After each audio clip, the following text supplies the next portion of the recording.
Hey guys, welcome back to my channel. Before this video gets started, I just want to go ahead and put a disclaimer right here and right now that these are my opinions. This is facts to me and my practice and my faith, and that anything I say does not have to be strictly the way for you. Everyone has their own path. Everyone goes wherever they're filled and called to. So I'm just letting everyone know before this video starts that I'm just answering the questions. That's all. So I love you and enjoy the video.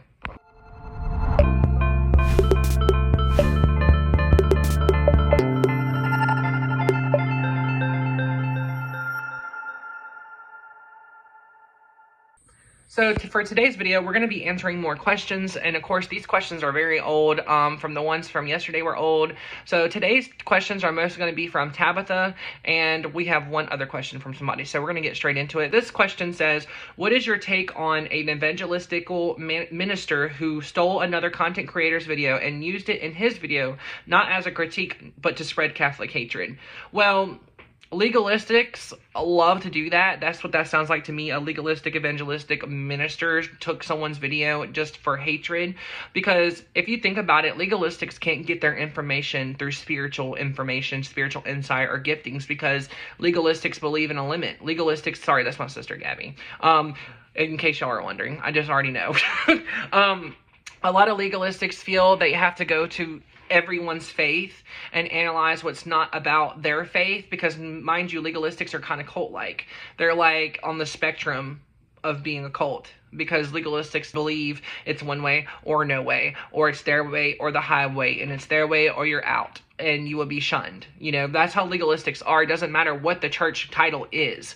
There's always going to be legalistic Christians who proclaim to be just Christian or evangelistical or whatever they want to call themselves. But legalistics at the end of the day are very dangerous because of that right there. And that's why people are leaving the Catholic religion and Catholic faith, and some people are leaving the Baptists and the Baptist faith, and some people are walking away from the Pentecostal faith. There's just a lot of legalistic religion in the church and in people's view of Christianity. When you connect to Jesus as a deity, he's yours. He's not for you to go around and say, oh, you're going to do this, or you're going to do that, or it's not right. Oh, the Catholics can't do it. Baby, we are all worshiping God. Like, at the end of the day, if you think about it, all different churches, we worship God, the one true God, the one who sent his son to die on the cross for us, and who rose in 3 days and left the Holy Spirit for us so that he could be omnipresent everywhere. So we all worship God when it comes to going to church and different churches and religions. You know, so, I mean, no matter what anybody says, you cannot tell nobody else what's wrong or what's right. In Galatians 3:28, it says there are no regards to salvation and there's no spiritual superiority. So for him to go and take a Catholicism video to spread hatred, then he's actually representing the opposite of Jesus, which would be the adversary, which would be Satan. So that's kind of where it goes along to. Legalistics are very dangerously demonically influenced, and if you know what I mean by that, then you know. Next question is on my video, don't let legalistic and religious Christians stray you away. You also asked, would that be evangelistical Christians? When I was talking about legalistic and religious Christians, like, don't let them stray you away from God. No, I'm talking about the legalistics that actually have their own form of belief that has nothing to do with the biblical standards of the Bible.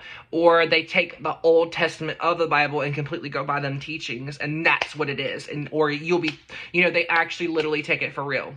They literal, like, if it says cut your hand off if you steal, they will believe and imprint that and try to petition that into a reality, when really that is a form of cult control. They don't have God in a box. God is nowhere even near in their practice. Legalistic Christians claim to be God at one point, like some legalistics do. Some legalistics feel like they were called to harm people for God's punishment, or called to damage people's minds for control. Like, they think that what they do is the work of God, but it's not. Legalistics go beyond a dark spectrum with dark psychology, dark philosophy, everything that you can think of. And I'm saying dark because it is dark. That's just the blunt way of putting it. Dark psychology, darkness, like completely destroying people's free will, completely thinking that they can get on top of someone's mindset and keep them bound into that legalistic spectrum of that brainwash system that they started with you. That's how they look at it. And so To answer your questions, no, it's not the evangelistic Christians that I'm talking about. It's legalistic and religious. And I think I have a video on it, but I'm thinking about redoing another video this week. The religious Christians put God in a box completely. There's a limit to God in their faith and in their belief. And they don't go outside that spectrum. They stay in that one spectrum when God has more to offer. But the religious Christians always believe that a man should be up there on the pulpit and women don't have a right to speak. Next question is, what is your opinion on Christians who say that Christian witchcraft is an abomination? So to answer your question, I would just pray for them. I honestly would, because they're not God. And even though I don't go by witchcraft and witch and all that stuff that's dead and gone and behind me, I still think that you shouldn't spread hate. You should spread love. That's all I think. Next question and final question is from Usage Word 6664 from a month ago. And this is when I posted my short of me singing. And he said, great singing. Is that outlet at the top of your roof? Yeah. The old apartment I used to have was not really good.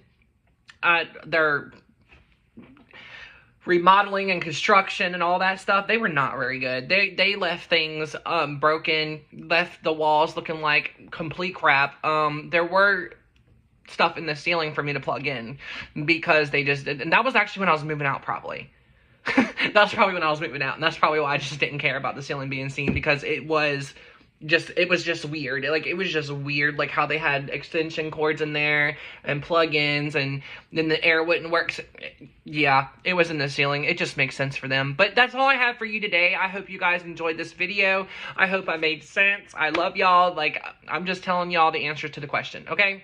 Just telling you the answer. You ask, I answer in my own path, my own facts that I have, and my own opinions as well. So, just remember that this is your path. I can't tell you what's good and what's not. I'm just going to tell you what I don't agree with and what I'm not doing. So, I love y'all, and I will see you on the next video. Bye.